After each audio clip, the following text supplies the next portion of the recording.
Hello, Dr. Joseph Cipriano with Lumiere Cosmetic Vein Center. Today, presenting answers to questions commonly asked about venous insufficiency. Let's get started. Do I need to treat veins if they don't hurt?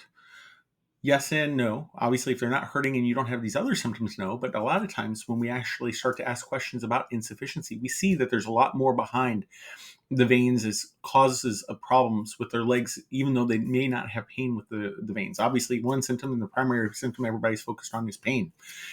But if they don't have pain, can they still have problems with their veins? Yes. Other symptoms, they can have edema. Their legs can feel heavy or tight, lethargy or fatigue. You can't walk the same distances. Poor circulation, showing signs of it with hair loss or recurrent infections, wounds, visible veins, bleeding veins, discolored legs, numb feet or legs, itching of the legs or feet are all signs of insufficiency. Any or all of the symptoms can be present, but do all of the symptoms need to be present to justify the treatment? Absolutely not. We can have one, two, three, all of them, obviously in some patients, unfortunately, that then would justify intervention. But we use these to trigger into motion a workup, meaning we're looking at the veins to see if disease is present. So we get symptoms from the patients, we see signs on the legs as physicians, and we proceed with an ultrasound to discern if disease is present. We don't have to use pain to justify treatment, as I have it written there and have said. CVI can get numbness while the disease worsens, meaning it can hide itself from you. Direction of the treatment is with any, but not all of the symptoms associated on the prior page. Many patients aren't aware that they have pain until we start doing the workup and actually put our hands on the patient's legs and press on the veins and press on the legs, and they actually give us a yelp because it hurts when we press on those veins. They can't imagine us doing a blood pressure cuff on their legs or having an ultrasound press against those veins. It actually is exquisitely painful to sometimes get these studies done. But those same patients will say they don't have pain in their legs, in their veins. And we remind them that likelihood's high that pain that they're feeling when we're doing our exam, either ultrasound or physical, is likely secondary to those veins and the ball of inflammation around that vein that's pulling against pain receptors. They can't tolerate, and I like that second line where it talks about them not being able to tolerate a blood pressure cuff on their leg. It's a stimulatory pain. When should I get treatment? I get asked this question a lot of times because we have people that are living their life. They got things going on. They've got emergencies and they can't sit still long enough to get a treatment. We have seen this disease as young as patients 21 years of age. We have not initiated surgery on anyone that young.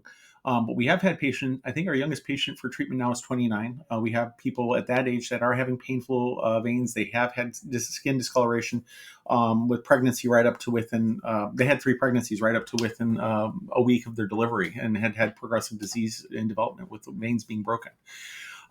Initial treatment before any surgical treatment must include conservative measures. So when I can get my OB patients in here and get them in compression stockings or compression garments, I can try and help prevent the disease progression. But when conservative management does not control symptoms and they progressively worsen, that's when we entertain the idea of surgical management. Every patient's the captain of their own ship. I don't tell them they have to do anything they don't want to, but I do express education to them and try and help them understand what their options are. If they didn't want to do anything, they need to do these conservative measures regularly. But if they do want to proceed with intervention, we can. As with any disease, when bad enough, it can progress beyond simple management. Infections can run rampant very quickly when patients do have open ulcers and sores. Recommendations: treat when symptoms are not being controlled by the conservative measures. As with any disease, the earlier you treat, the easier the surgery and better toleration of the procedure. I do a scale and representation of hernias. Hernias, when they're less than a centimeter, they can be fixed with a simple suture, whereas when they extend multiple centimeters, if not inches, you're now talking about an open procedure. You're talking about separation of components. You're talking about mesh. You're talking about potentially an open procedure versus laparoscopic, so hospitalization and prolonged recovery potentially. So with worse disease comes more complicated repair, which comes with it associated pain. People also don't think of pain in this sense or manner as some of us surgeons do, but we think of it as the currency by which we exchange your body. Is currency is pain, and that's how we accomplish change. But ultimately, it always comes down to the fact the longer we wait and the worse the disease gets, the harder it is to fix and the more it hurts. Apply that to all medicine, all surgery, anything and everything that's performed in an operating room.